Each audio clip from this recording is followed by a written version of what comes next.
Good morning. It's 6:46. Going to get you a check of Rafael and get you out the door here on this Friday.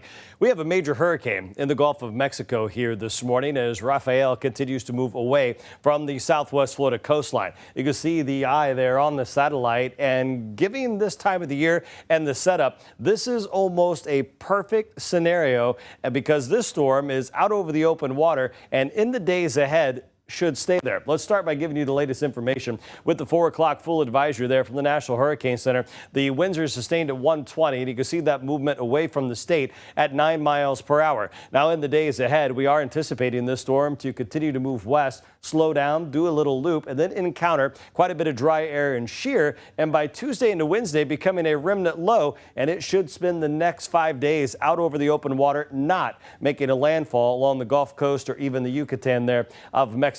So as Rafael continues to move away from us here late in the season, the rain bands are pulling away as well. So we'll see not only drier conditions today, but we'll also see a little more sunshine. And yesterday we picked up a little rainfall right along the coast, especially southern Collier. Well, today you can see a little more sunshine moving in as that wind continues. So warm and breezy here as we wrap up the work week, and that wind will start to gust here. We've already seen a few gusts in the low teens this morning. Right now those numbers are sustained 8 to 7 between Naples, Fort Myers, and the Cape, and you can see gusts aren't quite there yet. However, pretty quickly around lunchtime, 15 to 20 miles per hour, and that will last there through the evening. Our temperatures right now are in the mid to upper 70s. Yesterday, our low in Fort Myers was 76. Not only was that well above our average of 63, but it broke a record for the warmest morning or warmest low temperature in history here in Fort Myers. So that tropical moisture really ramped up the humidity and our temperatures. Now this morning, even though it's warm,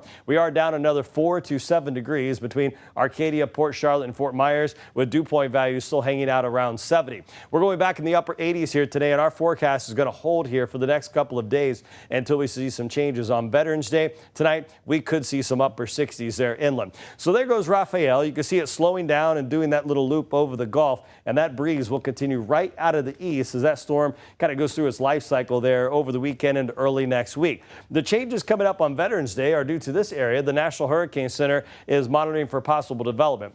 They've taken that chance from 30 to 20%. And I'm not real concerned about this one developing into a tropical storm, but we're going to watch the low and this little disturbance track off towards the west. And in between the systems will be sunny and breezy. But by the time this gets here late Sunday into Monday, it will start to increase our clouds a little bit and eventually will bring us a chance of a stray shower or two. And with that extra cloud cover around and a little drier air pulling in, our temperatures will be cooler late in the forecast period. Today, we do have a small craft advisory in place here as the seas will be 2 to 4 feet, moderate chop on the inland waters, and the 7-day forecast shows that warm weather continuing through Sunday. There's that chance of showers on Veterans Day, and then we start to get a little closer to our average of 82 by Thursday.